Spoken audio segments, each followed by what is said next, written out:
अस्सलाम वालेकुम जी। उम्मीद करता हूँ आप सब लोग खैरियत से हों और आपसे मुंसलिक तमाम लोग भी खैरियत से हों। हम लोग इलेक्ट्रोमैग्नेटिक्स का सब्जेक्ट स्टडी कर रहे हैं। इलेक्ट्रोमैग्नेटिक्स एक ऐसा सब्जेक्ट है जिसमें हम चार्जेस और उनकी वजह से उनके सराउंडिंग में प्रोड्यूस होने वाले इफ़ेक्ट्स को स्टडी किया जाता है। ये चार्जेस जो हैं वो स्टैटिक हो सकते हैं और ये चार्जेस मूव भी कर सकते हैं। As a special case of electromagnetics हम पहले जो है वो डिस्कस कर रहे हैं कि जब चार्जेस स्टैटिक हों अपनी जगह पर और मूव ना कर रहे हो with respect to space. It could be with respect to time but we are not going to discuss the time factor right now. Okay, so अगर चार्जेस स्टैटिक हैं पोजीशन के लिहाज से स्पेस कोऑर्डिनेट्स में, तो उनके इर्द गिर्द जो उनकी वजह से फील्ड प्रोड्यूस हो रहा है वो स्टैटिक इलेक्ट्रिक फील्ड प्रोड्यूस हो रहा है। और इस स्टडी को जो स्टैटिक से रिलेटेड है इसको हम इलेक्ट्रोस्टैटिक कहते हैं। इलेक्ट्रोस्टैटिक का सफर जब हमने स्टार्ट किया तो सबसे पहले हमने फंडामेंटल पोस्टुलेट्स ऑफ इलेक्ट्रोस्टैटिक को डिस्कस किया। फंडामेंटल पोस्टुलेट्स ऑफ इलेक्ट्रोस्टैटिक्स हमने ड्राइव किए थे with the help of Helmholtz which is a basic rule of which not only basic but a fundamental and important rule of operation in electromagnetics, Helmholtz theorem. उसकी base पर हमने fundamental postulates of electrostatics drive किए और जो हमारा पहला fundamental postulate था वहाँ से हमने एक लॉ ड्राइव किया जो कि गॉसेस लॉ था। गॉसेस लॉ इतना इम्पॉर्टेंट था कि इसकी एप्लीकेशन इतनी ज़्यादा हैं कि हमने इसकी बेस पर अपना जो फंडामेंटल इलेक्ट्रोस्टैटिक का रूल है कॉलम्स लॉ, उसको हमने वहाँ से ड्राइव किया जो कि हमने लास्ट लेक्चर में देखा। और फिर हमने देखा कि किस तरह से हम डिफरेंट किस्म के चार्जेस कंटिन्यूस हों या स्कैटर्ड हों मुख्तलिफ जगहों पर हम उनकी वजह से इलेक्ट्रोस्टैटिक फील्ड ड्राइव कर सकते हैं। एज अ सेट कि ये टॉपिक गॉसेस लॉ जो है वो इतना इम्पॉर्टेंट है और उसकी इतनी अफादियत है, इतनी आसानियाँ हैं प्रैक्टिकल इलेक्ट्रोस्टैटिक प्रॉब्लम्स में कि हमें इसके ऊपर थोड़ा और एम्फेसाइज करने की ज़रूरत थी। तो आज का जो हमारा टॉपिक है we will discuss some more applications of Gauss's law. अच्छा, इससे पहले हम गॉसेस लॉ को थोड़ा सा दोबारा से रिमाइंड कर लेते हैं। गॉसेस लॉ ये कहता था कि अगर आपके पास कुछ चार्जेस हैं जो कि किसी सरफेस के अंदर इनक्लोज हैं या चार्जेस को बाउंड किया हुआ है किसी सरफेस में, तो एज यू नो कि चार्जेस में से इलेक्ट्रिक फील्ड इमर्ज होगा, रेडिएट होगा। वो इलेक्ट्रिक फील्ड उस सरफेस से बाहर की तरफ जाएगा, कितनी अमाउंट में जाएगा। वो आउटवर्ड फ्लक्स जो है इलेक्ट्रिक लाइंस का वो डिपेंड करेगा जितनी टोटल अमाउंट ऑफ चार्ज उस शेल में उस सरफेस में इनक्लोज की जाएगी, divided by permittivity factor, and we are dealing on the free space, so it's epsilon naught. So the basic thing was कि अगर आपके पास कोई इनक्लोज्ड सरफेस है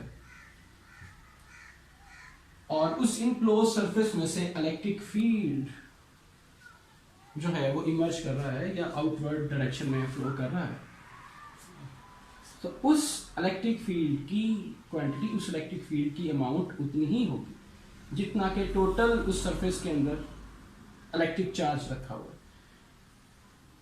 जो एप्लीकेशन वाइज बात अगर हम करें तो हम एप्लीकेशन वाइज इसको from right to left hand या वाइस वर्सा लेके चल सकते हैं कि आपके पास अगर कोई चार्ज इनक्लोज्ड है किसी सरफेस में, ओके, तो आप उस सरफेस से प्रोपिगेट करता हुआ उस सरफेस से आउटवर्ड फ्लक्स की अमाउंट जो है इलेक्ट्रिक फील्ड की वो आप फाइंड आउट कर सकते हैं। In very simple words, charge से उसका इफेक्ट, या अगर स्टैटिक चार्ज है तो उससे स्टैटिक इलेक्ट्रिक फील्ड ड्राइव किया जा सकता है। और यही सारा काम अभी पिछले टॉपिक पे यानी कि कॉलम्स लॉ में हमने किया था और कॉलम्स लॉ को हमने ड्राइव भी यहीं से किया था, हमारे गॉसेस लॉ से ड्राइव किया था। अच्छा, गॉसेस लॉ को अप्लाई करने से पहले दो बहुत इंपॉर्टेंट बात।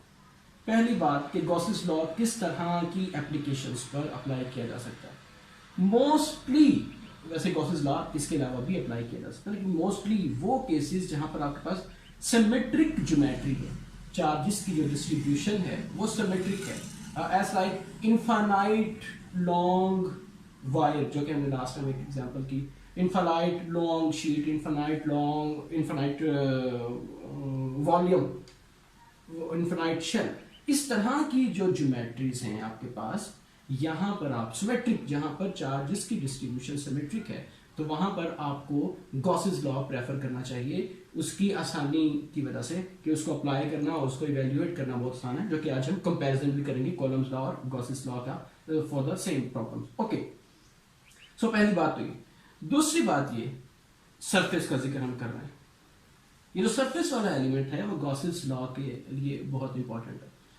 मोस्ट ऑफ द केसेस ऐसा होता है कि प्रैक्टिकल फिजिकल सरफेस मौजूद नहीं होती हमारे सोर्स के सराउंडिंग में, तो वहां पर हम एक सुटेबल का वर्ड इम्पॉर्टेंट, एक सुटेबल गॉसियन सरफेस, एक हाइपोथेटिकल, एक मफरूजी सरफेस ड्रॉ कर लेते हैं।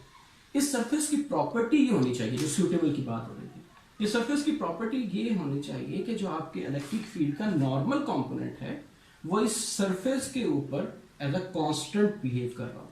ठीक, यानी कि जो भी आपने सरफेस ड्रॉ की है हाइपोथेटिकल या जो फिजिकल सरफेस है उस पर इलेक्ट्रिक फील्ड का नॉर्मल कंपोनेंट कांस्टेंट रहे। तो ये जो सरफेस हमारे पास गॉसेस लॉ में आती है, इसको हम गॉसियन सरफेस कहते हैं। ठीक, जहाँ पे भी आप गॉसियन सरफेस का नाम सुनेंगे तो या तो वो एक हाइपोथेटिकल किस्म की सरफेस है जिसको हमने अपनी ज्योमेट्री में गॉसेस लॉ अप्लाई करने के लिए यूज किया हुआ होता है। ओके, अच्छा, लास्ट लेक्चर में शायद कहीं पर ना एक प्रॉब्लम मैंने पहले लेक्चर में बता दिया था कि किताब वाले ने जो है वो जहाँ पर वेक्टर यूज कर रहा है उसको वो बोल्ड कर देता है, तो हम ये एक वेक्टर का सिंबल जो है अपने वेक्टर्स की नोटेशंस के ऊपर रख दिया करेंगे। So let's say E is equal to whatsoever the coordinate system is and it is the amplitude part। तो लास्ट लेक्चर में कहीं पर शायद मिसिंग हुई है और वेक्टर की जगह पर वो जब थोड़ा just typo kind of error आ गया, जल्दी की वजह से मैं उसको मिस करता गया हूँ। तो जहाँ पर वेक्टर की नोटेशन थी वहाँ पर हमने ऊपर एक बार सा पुट नहीं किया। सो अगर किसी को कंफ्यूजन हो तो आप मुझसे उसको डिस्कस कर सकते हैं। ओके, सो अगर हम अपनी लास्ट प्रॉब्लम के ऊपर जाते हैं जहाँ पर हमारे पास एक इन्फिनिटली लॉन्ग हमारे पास एक स्टेट वायर थी और उस लीनियर चार्ज डेंसिटी जो थी उसके ऊपर प्रोपेगेट की हुई थी, हमने डिस्ट्रीब्यूट किया हुआ था उसको, और टास्क ये था कि किसी डिस्टेंस r पर, किसी भी डिस्टेंस के ऊपर हमने अमाउंट ऑफ इलेक्ट्रिक फील्ड जो है वो फाइंड आउट करना है। ये हमारा लास्ट प्रॉब्लम था जिसमें हमारे पास इन द लास्ट जो है वो एक कॉम्प्लिकेटेड किस्म का इंटीग्रल आ गया था। आई होप कि आप लोगों ने वो इंटीग्रल सॉल्व कर लिया होगा, that was the task if you remember.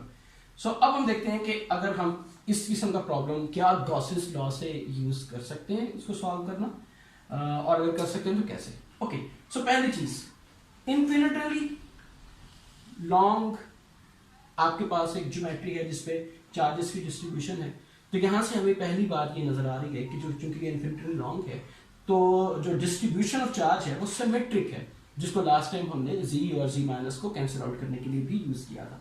Okay, so it means कि गॉसेस लॉ की जो पहली हमारे पास कंडीशन काइंड ऑफ कंडीशन जो हमारे पास है कि वो उसके पास जो है हमारे पास सिमेट्रिक ज्योमेट्री आ गई। अच्छा, पहली बात। उसके बाद जो आपका इलेक्ट्रिक फील्ड इमर्ज होगा it is obviously in the radial direction. Okay, last time भी हमने इसके ऊपर जो था वो डिस्कस किया था, तो रेडियल डायरेक्शन में आपके पास इलेक्ट्रिक फील्ड इमर्ज होगा। अब अगर हम एक ऐसी सरफेस ड्रॉ कर लें जिस सरफेस के ऊपर ये radial component E R constant है, तो हमारी दोनों कंडीशंस गॉसेस लॉ की इंप्लीमेंट होती हैं और हम गॉसेस लॉ अप्लाई करेंगे। ओके, सो इस इन्फिनिटली लॉन्ग जो है वायर को अगर मैं इनक्लोज कर दूं या इसके गिर्द एक सिलेंड्रिकल सरफेस बना दूं,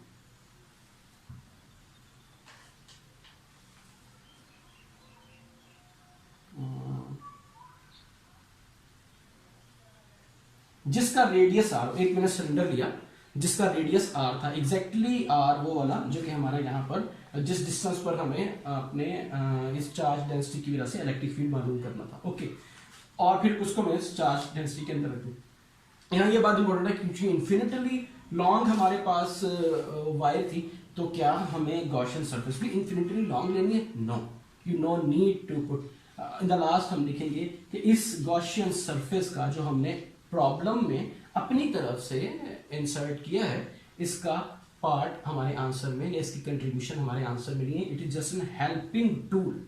ओके, सो इसीलिए ये अगर आप एक यूनिट वैल्यू का ले लें तो बजाय इसके कि मैं इतना बड़ा इसको ड्रॉ करूं, मैं इसको स्मॉल साइज का ड्रॉ करूं ताकि आप जो है वो उसके साथ ये बोला, ये हमारा डिस्टेंस था।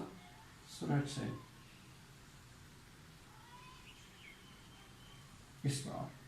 मैं इसको सेंटर में लेने के लिए जो है distance I have already excuse about my drawing skills. Okay, so rho ठीक, जो वेक्टर हमारा है electric field vector, you could imagine a glass, ठीक, दैट्स द सिलेंड्रिकल ज्योमेट्री, और ग्लास के अंदर आप एक रॉड रखते हैं, एक मार्कर रखते हैं, I am missing the glass. Okay, so वो आपकी ये वाली ज्योमेट्री बन गई। अब जो आपके पास ग्लास की सरफेस है, सराउंडिंग सरफेस, वहां से आपके ये जो आपने बीच में एक स्ट्रॉ रखा है, ठीक, इसका जो वेक्टर बनेगा ग्लास की किसी भी साइड पर, इस साइड पर, इस साइड पर, इस साइड पर, इस साइड पर, ठीक, इट इज इक्वी डिस्टेंस क्योंकि वो रेडियस को आपने डिफाइन किया हुआ है, ठीक, and that is normal to the this curved surface. Okay, so अब अगेन लास्ट टाइम भी मैंने स्टॉप करवाया था आपको, एक ऐसी सरफेस जिसके ऊपर r unit vector, we are dealing in the cylindrical coordinate system. Okay, I believe I wasn't I didn't need to mention that, but लेकिन फिर भी r वेक्टर जो है सरफेस के ऊपर नॉर्मल है, तो कौन सी सरफेस बनी? I know you guys are speaking loudly, that is r d theta and d phi. Okay, H2 H3 बनी, H2 के लिए आपको r की जरूरत थी, और सॉरी जबकि आपके पास जो सरफेस थी वो z की बनी, that's in z axis. Okay, so अगर मैं लेफ्ट हैंड साइड की बात करूं, E is equal to AR PR, right, R unit vector और जो इसका मैग्नीट्यूड हुआ, जो भी फील्ड हमारे पास है जो कि अंदर ड्राइव करना, ये यहां पर हमारे पास अगर मैं इसके साथ डॉट करूं, E dot D of S की जो मेरे पास वैल्यू बनेगी, that's R E R d theta and d phi। Okay, और सरफेस मेरे पास बनती है जी, कम ऑन जी, 0 से 2 पाई जो रोटेशन आपके पास उस सिलेंडर के ऊपर, ठीक, और dz height of this, let's say it's l, 0 to, अगर मैं इंटीग्रल सॉल्व करता हूं 2 पाई यहां से आ जाएगा d थीटा, क्योंकि यहां पर कोई चीज थीटा डिपेंडेंट नहीं, r e r कांस्टेंट, 2 पाई, और z पर भी कोई चीज डिपेंड नहीं कर रही, तो z यहां से, सो r e r 2 पाई l। तो लेफ्ट हैंड साइड ने मुझे ये एक्सप्रेशन दी, जबकि अगर मैं राइट हैंड साइड पर जाता हूं, सो लास्ट टाइम जो हमने देखा था कि चार्ज डिस्ट्रीब्यूशन लेट्स से इतने एरिया पर जो हमारे पास रो एल है, ये रो एल है, अगर मैं इन तमाम चार्जेस लीनियर चार्ज डेंसिटीज को ऐड करता हूँ, इंटीग्रेट करता हूँ, तो मेरे पास टोटल अमाउंट ऑफ चार्ज आ जाएगी, यानी कि total amount of charge is equal to linear charge density over the geometry, let's say L is the length of my cylinder, so Q is equal, ठीक, इस सिलेंडर के अंदर हमारे पास जितने जो थे कंपोनेंट आए थे, लास्ट टाइम हमने पॉजिटिव टू नेगेटिव इन्फिनिटी तक देखा था, अब हम जस्ट अपने सिलेंडर की लेंथ का जिक्र कर रहे हैं कि इसके अंदर कितनी charge density, linear charge density की वजह से इस एरिया में कितने अमाउंट ऑफ चार्ज आ गया। ओके, सो अगर मैं वैल्यूज पुट करूं बैक देयर, सो मेरे पास ये वो बात थी कि इसका इफेक्ट बीच में नहीं आ रहा, जो हमने हाइपोथेटिकल सरफेस बनाई, लेंथ है कैंसिल आउट होगी इस लेंथ से, सो r और 2 पाई जाकर तो डिवाइड हो रहा है, 2 पाई r एप्सिलॉन नॉट। जी जनाब, ये वो इलेक्ट्रिक फील्ड था जो लास्ट टाइम हमने कॉलम्स लॉ की मदद से एक सेम ज्योमेट्री और सेम प्रॉब्लम पर अप्लाई किया था और हमें एक अच्छा लेंथी किस्म का टीडियस किस्म का मैथमेटिक्स करना पड़ा था। तो ये आपके सामने पहला बेनिफिट आ गया जो है गॉसेस लॉ का। आपके पास सेम जो है वो रिप्लाई आया हुआ है, यानी कि इलेक्ट्रिक फील्ड जो है वो आपका रेडियल डायरेक्शन में है जिसका मैग्नीट्यूड जो है वो है ओके।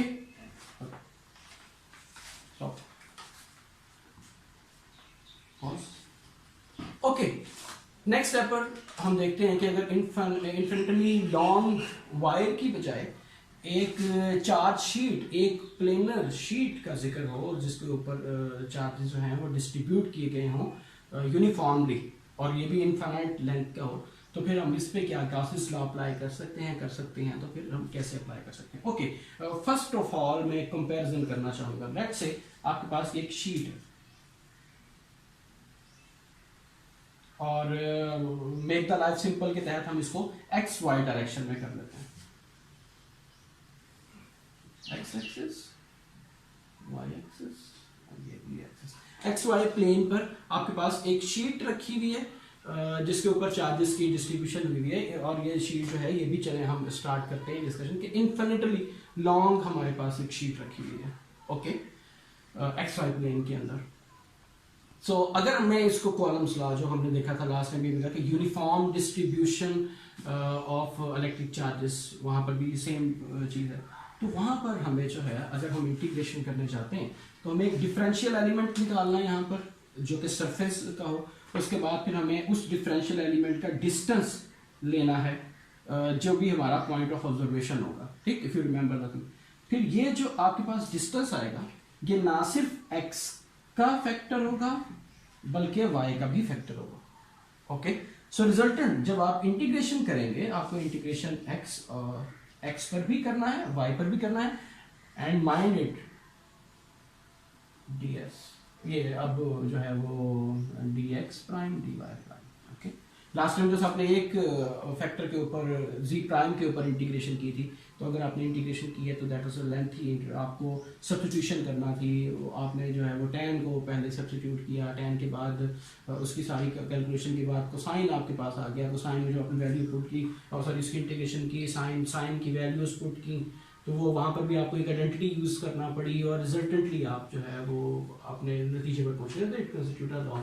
सो यहाँ पर काम जो थोड़ा सा और टेडियस हो सकता है ओके। सो ये था हमारा कॉलम्स लॉ। अब अगर मैं इसको कंपेयर करूं गॉसेस लॉ से, या सबसे पहले हम डिस्कस करते हैं क्या गॉसेस लॉ हम यहाँ पर इंप्लीमेंट भी कर सकते हैं या नहीं। ओके, सो गॉसेस लॉ सबसे पहली बात ये कह रहा है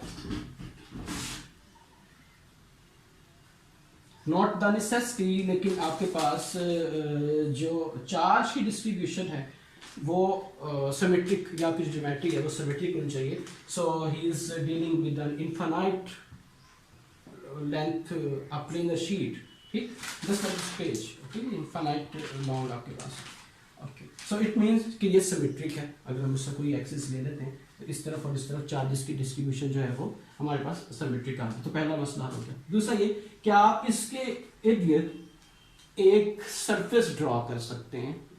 आपको सरफेस ड्रॉ करना है। सरफेस ड्रॉ करते हुए क्या ख्याल रखना है कि जो ये चार्जेस जो इलेक्ट्रिक फील्ड रेडिएट कर रहे हैं ओके, प्रोपेगेट जो कर रहे हैं वो उस सरफेस के ऊपर नॉर्मल डायरेक्शन में हो ओके, और पूरी की पूरी सरफेस पर उसका मैग्नीट्यूड या पूरी सरफेस के ऊपर वो कांस्टेंट रहना चाहिए जो कंपोनेंट इसका स्ट्राइक। सो आप इमीडिएटली ले सकते हैं कि अगर x y plane, x y जमीन के ऊपर अगर आपके पास कोई शीट रखी हुई है तो उसकी नॉर्मल डायरेक्शन या अपवर्ड पॉजिटिव जी या डाउनवर्ड नेगेटिव जी, दोनों तरफ हो सकता है, ठीक। सो ई जी डायरेक्शन आपके पास नॉर्मल होगी, पहला फैसला ये हो गया। और अब जी डायरेक्शन के अंदर आपके पास वो कांस्टेंट होना चाहिए, इसी डायरेक्शन में आपके पास। तो इस तरह ही करते हुए अगर हम कार्टेशियन कोऑर्डिनेट के अंदर बात कर रहे हैं तो अगर मैं एक पिल बॉक्स ले लूं, एक रेक्टेंगल बॉक्स, सो वो मेरी ऐसी सरफेस बना सकता है जो कि इस ज्योमेट्री के लिए सुटेबल है ओके। यानी कि मैं इस तरह की एक सरफेस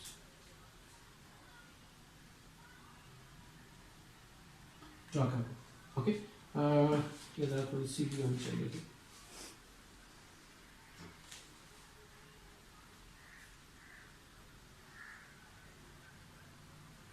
इसका साइज जिस तरह अभी हमने सिलेंड्रिकल केस में लास्ट एग्जांपल में देखा था, इसका साइज जो है वो आपके लिए मैटर नहीं कर रहा है। ये एक पिन बॉक्स है। हाँ, तो सबसे बेहतरीन जो एग्जांपल है वो आपकी इस ये आपके पास जो शीट है, जो प्लेनर शीट है, और इसको आपने इस पिन बॉक्स के अंदर लाइक दिस, ठीक, ये इस तरह भी शीट अगर निकल आती है। तो अब आपके पास ये जो फेस है और ये फेस है, ठीक, ये एक्स वाई के पैरेलल में चल रहा है, और इसी फेस के ऊपर, इस फेस पर और इस फेस पर आपका वेक्टर जो है वो EZ एंड नेगेटिव Z, ये नॉर्मल वेक्टर्स हैं। और इस सरफेस के ऊपर आप कंसीडर करेंगे कि सारे का सारा जो आपका EZ, आपका जो इलेक्ट्रिक फील्ड है वो कांस्टेंट वैल्यू दे रहा है।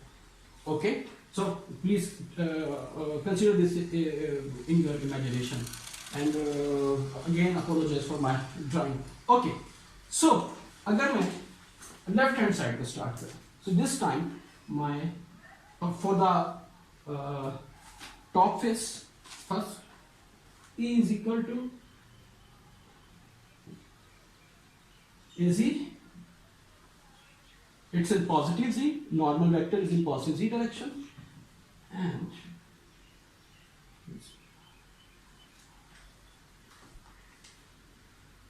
okay, dot D of S, surface x y के पैरेलल में है, मतलब ये केस के ऊपर वेक्टर जो नॉर्मल वेक्टर आ रहा है वो Z वेक्टर। ओके, सरफेस कौन सी, dx dy। तो दोनों चूंकि लीनियर है तो हमारे पास कोई मैट्रिक यूज नहीं हो रहा।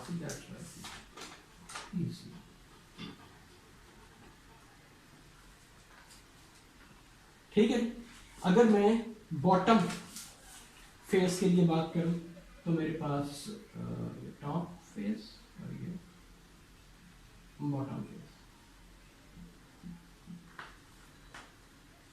बॉटम फेस जो मेरे पास Z एक्सिस है वो नेगेटिव, तो ये नेगेटिव Z डायरेक्शन में, और जो फील्ड मेरे पास आ रहा है इसकी वजह से, ठीक, that's also in the negative Z direction.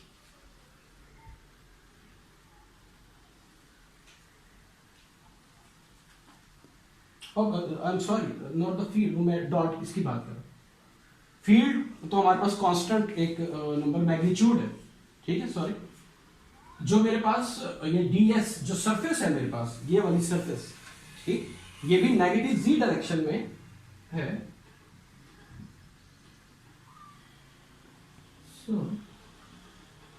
हमने इस सारी की सारी जो हम जो सिंबल्स लिख रहे हैं और जो ये जो सरफेस हम डिस्कस कर रहे हैं, ये जो वेक्टर हम कर रहे हैं कि पॉजिटिव कब होता है, नेगेटिव कब होता है, हमने इसके ऊपर अच्छा खासा एम्फसाइज किया है। सो आई बिलीव कि आपको कोई प्रॉब्लम नहीं हो रहा। ठीक है जी। सो टॉप सरफेस और बॉटम सरफेस के ऊपर, टॉप प्लेन और बॉटम प्लेन पर हमने जो ई डॉट डी फेस की वैल्यू निकाली, अगर मैं इन दोनों को ऐड कर दूं, ठीक है, क्योंकि मुझे टॉप पर भी निकालना है। रिमेंबर जब हम ये वाला काम कर रहे हैं तो हमने तमाम के तमाम फेसेस, वो क्यूब वाली जो एग्जांपल थी कि हमने at x positive x at negative x drive किया था, positive z minus z drive किया था, positive y negative y drive किया था, उसके बाद सबको सम किया था ऑल द सरफेसेस। ठीक, गॉसेस लॉ कह रहा है कि इनक्लोज्ड बाय द सरफेस, ये जो सरफेस ने इसको इनक्लोज किया हुआ है। अभी मैं एक्स और वाई की तरफ भी आ रहा हूँ। ओके ओके, सो अगर मैं उसको चाहता हूँ तो मुझे इन दोनों को ऐड करके 2 टाइम्स इजी 2 टाइम्स सरफेस की इंटीग्रेशन 0 से x 0 से y। ठीक, ये जो लिमिट्स थी वहां पर हम इन्फिनिटली लॉन्ग शीट लेते, जैसा लास्ट टाइम हमने इन्फिनिटली लॉन्ग वायर ली थी, लेकिन यहाँ पर जो हमने पिल बॉक्स या जो सरफेस ड्रॉ की है उसकी कुछ लिमिट्स अंदर रखी है। ठीक, so that will be easy जो है वो x का फंक्शन नहीं है, बाहर आ गया as a constant, x multiply by y, this x and y is equal to a। ये वो एरिया है जो कि इस जो ज्योमेट्रिक जो हमने हाइपोथेटिकल सरफेस बनाई थी उसका जो एरिया है उसकी जो भी वैल्यू होगी वो यहाँ पे है। So E dot D of S जो हमारे पास है, राइट। हाँ जी, एक्स और वाई की बात हो रही थी। हमारे पास ये शीट है और इस शीट में हमारे पास एक्स एक्सिस और वाई एक्सिस की तरफ से कोई कंट्रीब्यूशन नहीं, it's a plane, it's not a volume. Okay, अगर वॉल्यूम होगा नेक्स्ट इसमें फिर हम वहां पर देख लेते हैं। सो एक्स और वाई की तरफ से कोई कंट्रीब्यूशन नहीं है, तो वो जो सर्फेसिस थी टू बॉक्स की जो सर्फेसिस हैं एक्स और वाई, वहां पर हमारे पास वैल्यूज हैं वो जीरो जाएंगी यहीं से, ठीक। E dot D of A G dot यहाँ पर जीरो डॉट वो करेगा, ए एक्स की वैल्यू हमारे पास नहीं हो रही, ना ए वाई की वैल्यू हो रही, उस डायरेक्शन में चार्जेस की कंट्रीब्यूशन नहीं हो रही, राइट। चार्ज जो है इन्फिनिटली थिन प्लेन है, सो ये जो रेडिएशन है वो पॉजिटिव जी और नेगेटिव जी डायरेक्शन में जा रही है। ये एक्स या ये वाई डायरेक्शन में हमारे पास वो रेडिएशन नहीं है, इसीलिए ई डॉट डी ऑफ एस वहां पर जीरो हो जाएगा। ओके, सो यहाँ पर हमारे पास जी साइड की जो है कंट्रीब्यूशन आ गई। ओके, अब मैं चलता हूँ राइट हैंड साइड पर। राइट हैंड साइड पर वो कह रहे हैं, जो क्वेश्चन की स्टेटमेंट थी कि इन्फिनिटली लॉन्ग जो है एक प्लेनर सरफेस है जिसके ऊपर आपके पास जो चार्ज की डिस्ट्रीब्यूशन है, सरफेस चार्ज डेंसिटी आपके पास प्रोपेगेट की है। अगेन अगर वो सरफेस चार्ज डेंसिटी को इंटीग्रेट करता हूं over all the area, this area my given hypothetical surface, ठीक, तो मेरे पास टोटल अमाउंट ऑफ चार्ज बन जाएगा, ठीक। सो मेरे पास जो राइट हैंड साइड है दैट इज ओवर एप्सिलॉन। अगर मैं इन दोनों को शेयर करूं तो मेरे पास electric field easy direction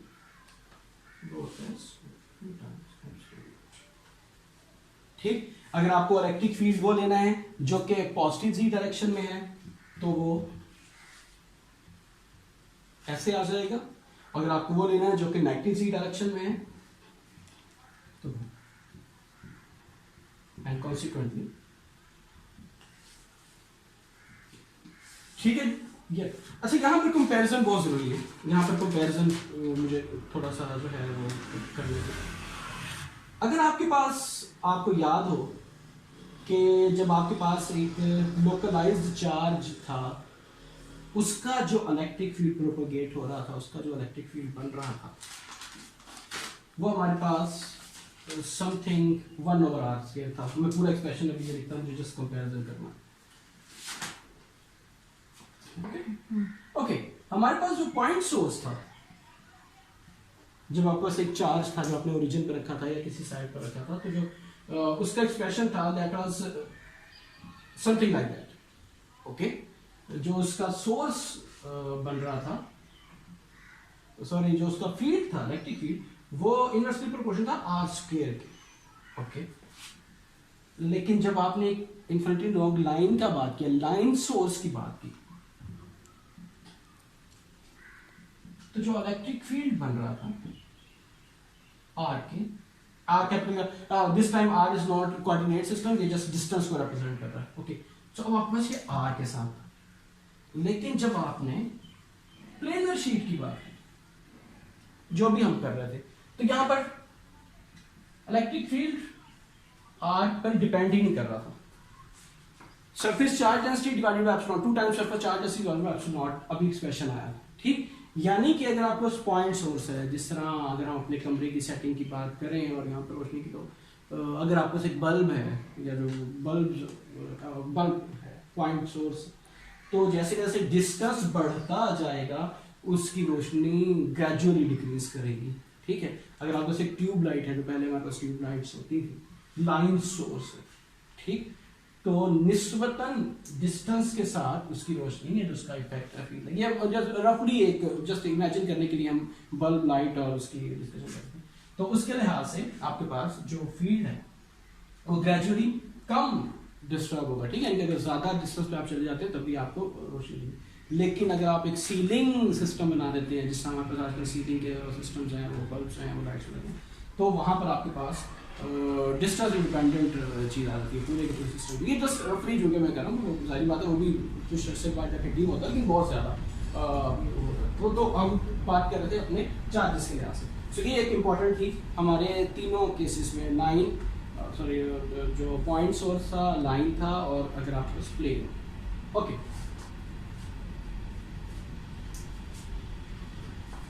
okay जी, अगर हमारे पास इनफाइनाइट ज्योमेट्री, सब इनफाइनाइट लॉन्ग वायर थी या इनफाइनाइट प्लेनर शीट थी, अगर हमारे पास इसकी बजाय कोई फाइनाइट ज्योमेट्री आ जाती है, तब भी हम गॉसेस लॉ को अप्लाई कर सकते हैं। नेक्स्ट एग्जांपल में हम यही वाली डिमॉन्स्ट्रेशन लेने लगे। इंपॉर्टेंट कंडीशंस वही हैं कि क्या आपकी ज्योमेट्री या जो चार्जेस की डिस्ट्रीब्यूशन है वो सिमेट्रिक है या नहीं। सिमेट्रिक है तो आपके पास क्या कोई गॉसियन सरफेस है, गॉसियन सरफेस नहीं है तो आप क्या Gaussian surface, suitable Gaussian surface draw कर सकते हैं। ड्रॉ किस तरह से कर सकते हैं कि जो नॉर्मल कंपोनेंट है उस सरफेस के ऊपर वो कांस्टेंट है या नहीं। ठीक, so let's jump into the next example. Example ये कहती है कि आपके पास एक स्फेरिकल क्लाउड ऑफ इलेक्ट्रॉन्स, एक स्फेरिकल क्लाउड ऑफ इलेक्ट्रॉन्स, एक बॉल कंसीडर कर लें आप, स्फेरिकल बॉल ले लें, और उसके उस स्फेरिकल ज्योमेट्री के अंदर आपके पास इलेक्ट्रॉन्स जो हैं वो डिस्ट्रीब्यूट हुए हैं। ठीक है, और वो यूनिफॉर्मली डिस्ट्रीब्यूट हुए हैं। यहाँ से हमें ये हिंट मिल रहा है कि आपकी जो ज्योमेट्री है वो सिमेट्रिकल हो सकती है, यानी कि अगर मैं बॉल को उसके हाफ कट करता हूँ, उसको कहीं से भी हाफ उसको करता हूँ, सो जो उसका कर्शा, जो उसका सर्कमफेरेंस हमारे सामने आ रहा है, और मैं अगर उसको ड्रॉ करने की कोशिश करूँगा, ये वो फेस है, और इसके दूसरी तरफ आपके पास जो है ना वो ये स्फेरिकल आपके पास शेप है, यानी कि बॉल को मैंने हाफ कट किया या लेट से एप्पल को मैंने हाफ कट किया, तो मेरे पास जो फेस आ रहा है वो ये वाला। ठीक है, यहाँ ये स्फेरिकल बॉडी। अब उसमें कहा जा रहा है कि इसके अंदर आपके पास इसका रेडियस, लेट से इसका रेडियस जो है वो आर रेडियस है, और आर रेडियस पर आपने कोई नाम बदलना। ये जो आपके पास पॉइंट आया, जो रेडियस के ऊपर कहीं पर भी आप ले सकते हैं, ये बी पॉइंट आ गया। ठीक है, यानी कि जो इसकी लेंथ था तो ये 0 है, तो ये रेडियस अगर 4 बना तो ये 0.4 आ गया। एंड सो टास्क ये है कि आपने इलेक्ट्रिक फील्ड फाइंड आउट करना है इस चार्ज डिस्ट्रीब्यूशन की वजह से inside and outside this spherical geometry. हाँ, उसमें एक और इंफॉर्मेशन ये भी गिवन है कि outside of this shell, outside of this spherical body, जो आपके पास रो है, दैट इज ओके। सो हम अपने प्रॉब्लम को दो हिस्सों में डिवाइड कर लेते हैं। एक वो हिस्सा जहां पर आपके पास जो आपका रेडियस है it is less than B and greater than 0, यानी कि मेरे पास ये वाला साइड। ठीक, दूसरा मेरे पास जो प्रॉब्लम आए वो ये है कि r is greater than b, यानी ये outside area. Okay, outside of the this ball और दिस एप्पल। ओके, सो पहला काम मैंने देखा कि ये जो है ना ज्योमेट्री सिमेट्रिकल है, और दूसरी चीज़ ये कि मुझे एक हाइपोथेटिकल सरफेस ड्रॉ करनी है जिसके ऊपर नॉर्मल वेक्टर कांस्टेंट हो। ओके, सो मैं इसको रीड्रॉ करके पहले पोर्शन फिर दूसरे पोर्शन के लिए काम शुरू करता हूँ। ओके जी, ये हमारे पास स्फेरिकल ज्योमेट्री रही जिसका रेडियस हमारे पास था r, और हमने डिसाइड कर लिया कि सिमेट्रिकल है, और पहली बात डिसाइड होगी सिमेट्रिकल है, और हम गॉसेस लॉ अप्लाई करने लगे हैं इसके ऊपर। सो मुझे एक और सरफेस ड्रॉ करनी है जिसके अंदर मैं काम कर सकूं, जो कि Gaussian surface, hypothetical surface. Okay, let's say मैं कहता हूँ कि ये हाइपोथेटिकल सरफेस है मेरी, ठीक, जिसके अंदर मैं काम कर रहा हूँ। ओके, सो ये जो सरफेस में ड्रॉ की ये भी जो है वो स्फेरिकल ज्योमेट्री में ही ड्रॉ हुई है। ओके, सो जब मैं इसकी इंटीग्रेशन करता हूँ, इलेक्ट्रिक फील्ड की वैल्यू क्या निकलेगी जी? Electric field is in radial direction.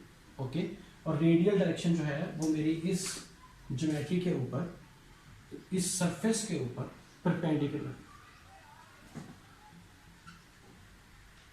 Okay, मैंने सरफेस वो ली जिसके ऊपर मेरा जो इलेक्ट्रिक फील्ड, जो इन चार्जेस जो कि यहाँ पर रखे हुए हैं, उनसे नॉर्मल डायरेक्शन में जाएगा। ठीक है, तो नॉर्मल डायरेक्शन मेरी आर वेक्टर की रही, तो जो मेरी प्लेन, जो मेरी सरफेस बनी वो थीटा और फाई के कॉम्बिनेशन से बनी।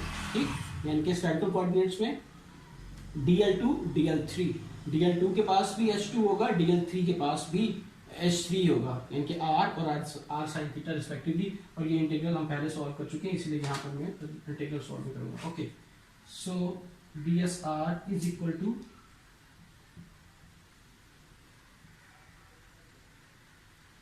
डी थीटा डी फाई, और E dot b of s जब हमने यहाँ पर इस सरफेस इस लेफ्ट हैंड साइड के ऊपर हम पुट करेंगे और सरफेस के ऊपर इंटीग्रेशन करेंगे, जो कि 0 से पाई थीटा के लिए और 0 से 2 पाई और फाई के लिए थी, तो जो हमारे पास इलेक्ट्रिक फील्ड का एक्सप्रेशन आना चाहिए, जो ये जो आप इसके पास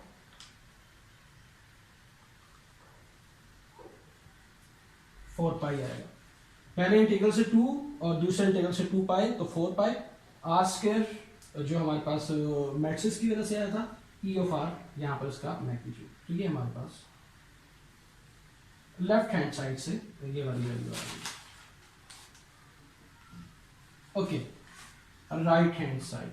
जी जनाब, अभी तक के जो हमारे प्रॉब्लम्स थे, जो 2 प्रॉब्लम्स हमने अभी तक शेयर किए थे, उसमें उसने हमें जो टोटल अमाउंट ऑफ चार्ज थी वो रिलेटिवली हमारे पास इजी थी, कि हमें रोज की वैल्यू यानी कि चार्ज डेंसिटीज की वैल्यू गिवन थी, हमने पूरी ज्योमेट्री के ऊपर उसको सम किया और हमारे पास रिजल्टेड आ गया। लेकिन यहाँ पर हमें ये वाली सहूलत जो है ना वो उससे नहीं थी, उसने जस्ट ये जिक्र कर दिया था, किधर गया, कि जो इनसाइड ऑफ द ज्योमेट्री है वहाँ पर rho is equal to minus rho naught. So ये उसने जिक्र किया, charge density is equal to minus rho naught के बराबर है।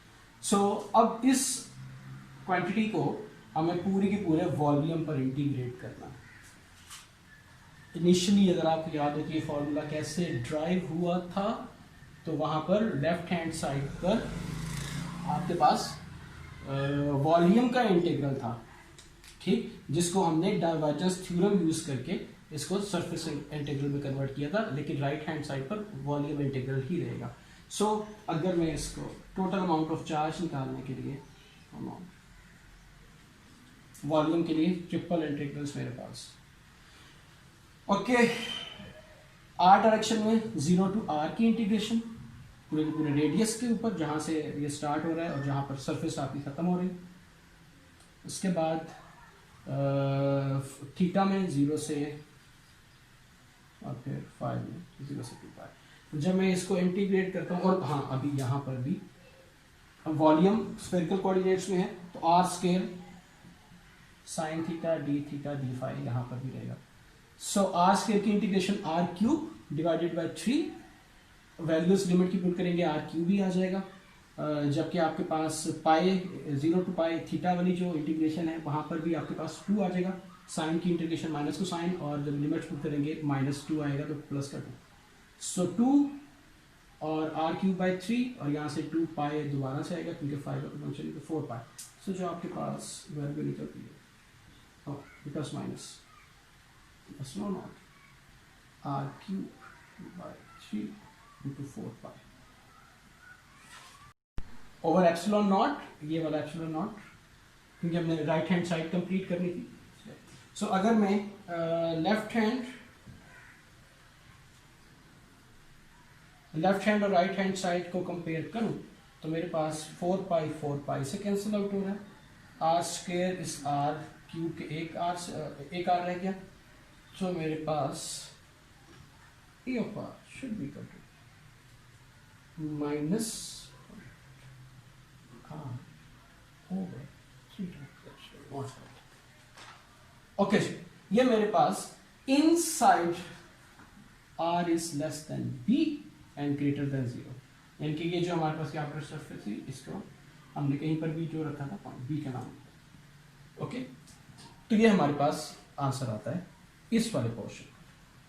अब हम चलते हैं outside of the shell. So outside of the shell मैं इसको यहीं पर ही ड्रॉ करने लगा। ये मेरे पास आर था, यहाँ पर ये ड्रॉ की थी। अब मुझे आउटसाइड इस रीजन के अंदर काम करना है सारे का सारा, ठीक। R is greater than b, ये आउटसाइड। यहाँ पर electric field, static electric field कितना है जो चार्जेस यहाँ पर अंदर रखे हुए इनकी वजह से। तो यहाँ पर मैं अपनी मर्जी से एक हाइपोथेटिकल सरफेस ड्रॉ कर लेता हूँ। ठीक, ऐसी सरफेस जिस पर normal component of the emerging electric field is constant on the surface. Okay, so अब मुझे इस ज्योमेट्री के लिए दोबारा से ये सॉल्व करना है। लेफ्ट हैंड साइड के अंदर कोई चेंज नहीं आ रही है, वही सारा कुछ जो है वो दोबारा से चलेगा, लेकिन जो राइट हैंड साइड है वहां पर हमारे पास दो चीजें, r is greater than b के लिए। सो एक तो रीजन वो बन गया जब आप r is greater than b यहां पर है, और दूसरा जो कंट्रीब्यूशन है वो जब आप इस शेल के ऊपर greater and equal to d के। ओके, सो Q1 जमा Q2, जब मैं इस Q को फाइंड आउट करने के लिए वॉल्यूम की इंटीग्रल करूंगा तो जो रो की जो वैल्यू है दैट इज इक्वल टू 0, जो अभी कंडीशन में यहाँ लिखी हुई थी कि जो outside of the shell rho की वैल्यू 0 है, inside rho is equal to negative rho naught. Okay, so यहां से वैल्यू खत्म होगी। अब जो इस शेल के ऊपर चार्ज की अमाउंट है वो इंटीग्रल हमें यहां पर जो है उसको देखना होगा, which is equal to rho naught, ठीक, negative of the rho naught. ये इस शेल के ऊपर तो अमाउंट है ना चार्जेस की, हम उसकी डिस्कशन कर। So again r square sine theta d phi की जब आप इंटीग्रेशन करेंगे तो आपके पास जो वैल्यू आ जाएगी राइट और लेफ्ट हैंड, राइट जो लेफ्ट हैंड साइड है वो बिल्कुल ऐसे ही आ जाएगी आपके पास। तो जो हमारे पास एक्सप्रेशन आएगा दैट इज नेगेटिव या डायरेक्शन में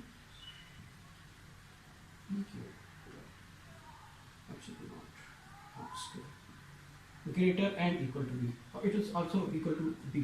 ओके, ठीक है जी।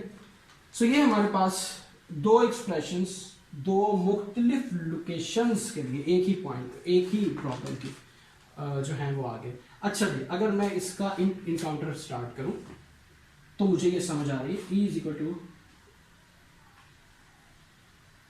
यार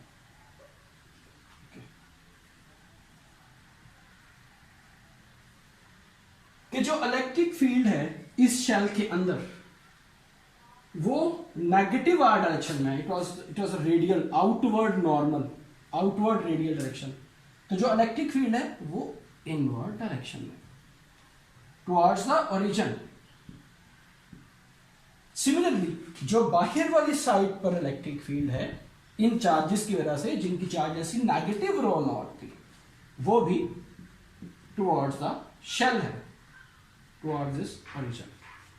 ठीक, तो इलेक्ट्रिक फील्ड की जो डायरेक्शन है वो हमारे पास दोनों इनसाइड और आउटसाइड द ज्योमेट्री जो है वो सेम है, मैग्नीट्यूड में डिफरेंस है।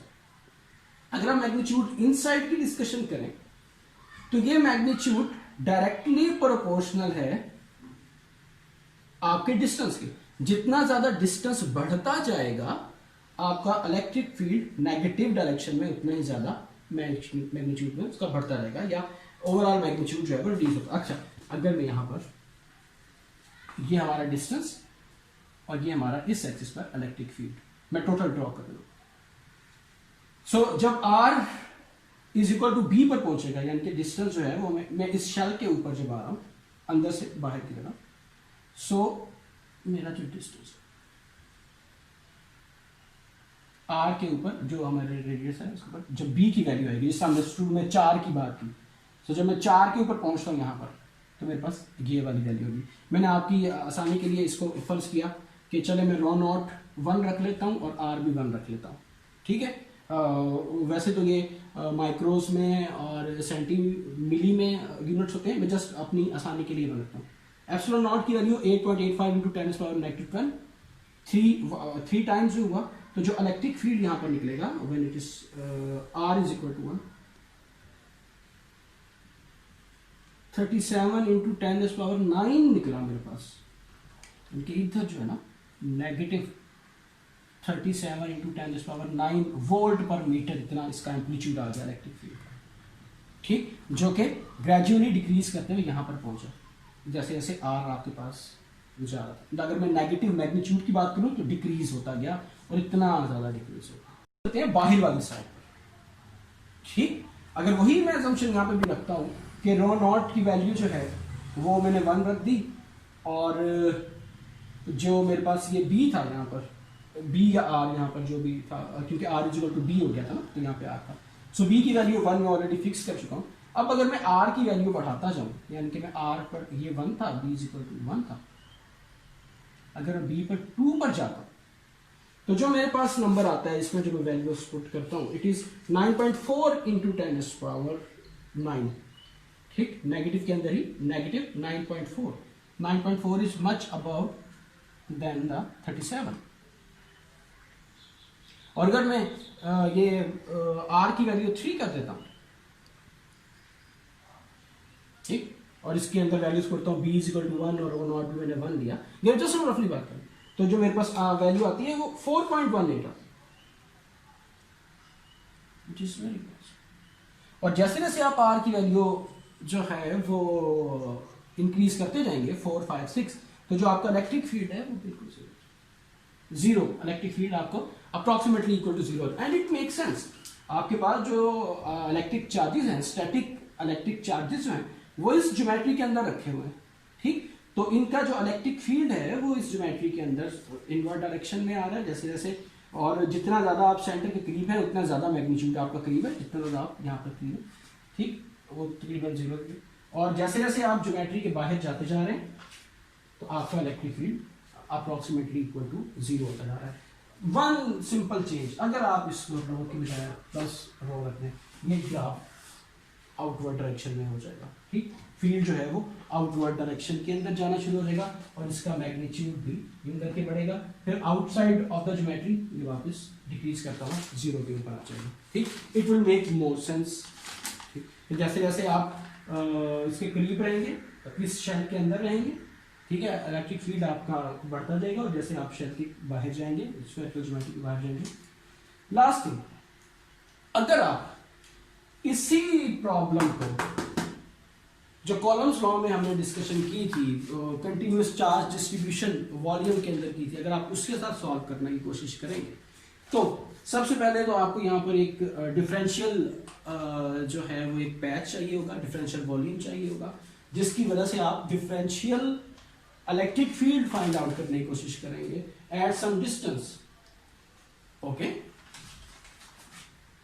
अब ये जो डिस्टेंस होगा ये तीनों कोऑर्डिनेट सिस्टम के ऊपर डिपेंड करेगा, यानी कि वो r के ऊपर भी होगा, थीटा के ऊपर भी होगा, फाई के ऊपर भी होगा, 1/r माइनस आर स्क्वायर जो आपने r minus r whole cube जो आपने सॉल्व करना है वो आपके पास डिपेंड कर रहा होगा इंटीग्रेशन में x के ऊपर, तो आपको 3 इंटीग्रल्स जो हैं वो सॉल्व करने पड़ जाएंगे, ओके। फिर उसके बाद अगली जो एक प्रॉब्लम थी जो कि लास्ट टाइम भी हमने लिमिटेशन डिस्कस की थी सेम सेक्शन के अंदर, वो ये कि जो आपके पास डिफरेंशियल वॉल्यूम आपने चूज किया है वो उसका डिस्टेंस आपके ऑब्जर्वेशन पॉइंट से हर वक्त डिफरेंट होगा। अगर मैं यहाँ पर एक डिफरेंशियल वॉल्यूम लेता हूँ उसका डिस्टेंस यहाँ से और होगा, यहाँ पर लेता हूँ तो उसका डिस्टेंस और होगा, तो 4 डिफरेंट जो वॉल्यूम्स है आपके पास डिफरेंट चीज़ें आना शुरू होंगी।